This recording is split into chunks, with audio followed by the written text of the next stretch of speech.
In secret and in a big hurry, Piech forced a new 4.5-litre 12-cylinder model into production, the 917.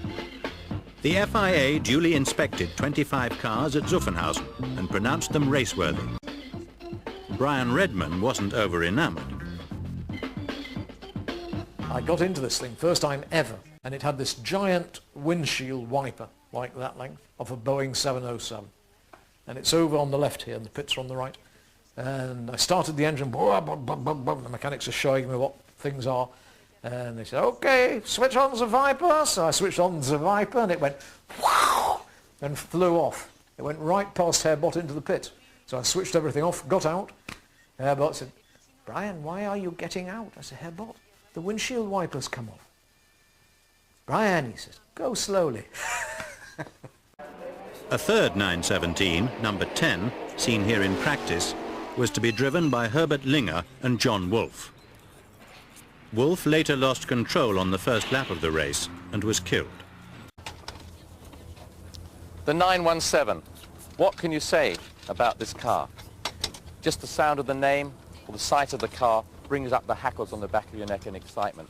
A car which every driver during the early 1970s would love to have driven. Here we have the engine. It's a flat 12, air-cooled engine. Can you believe it? First time they produced a flat 12 engine. Has a fan down there in the middle. And I remember one day we're at the racetrack sitting in the pits and suddenly the fan just took off and went out through the bodywork. So let's take a look around here. This is the refueling system. In those days they used to refuel the car with churns of fuel. And we actually sat in the fuel tank on the side of the car.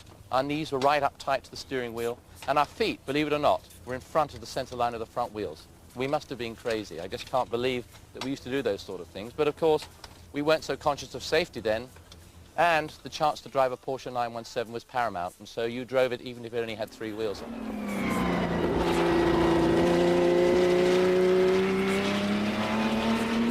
Well, this is it.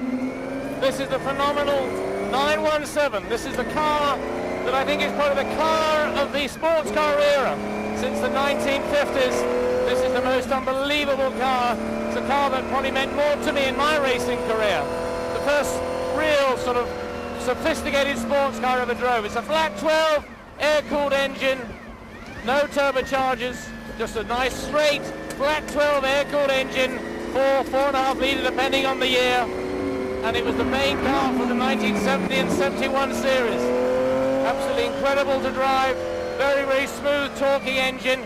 And even when I drive it today, it nearly brings tears to your eyes when you think about just what wonderful races and battles we used to have. People say, you don't have very good rear vision, do you? And you say, you didn't have to have rear vision because you're always in front. And we're giving it some stick now as we go on the straightaway. This car did 246 miles an hour at Le Mans. Only doing about 160 now. Absolutely outstanding little car. So small, you cannot believe how small it is. 4-speed gearbox, down to second gear. Of course, being nearly 25 years old, the suspension is very, very soft, as they used to be in those days. So the car leans a lot as you're going around the corner. Hear that flat 12 engine go. Absolutely beautiful. These are moments to savor for any driver that drove in the early 70s. Quite a wonderful car, something none of us will ever forget. It really didn't have any vices. The only thing was that if you backed off in a corner, you were going so darn fast. But of course the car was inclined to go to a bit of an oversteer. It was a real driver's car. Nonetheless, the ultimate car in sports car racing at that time.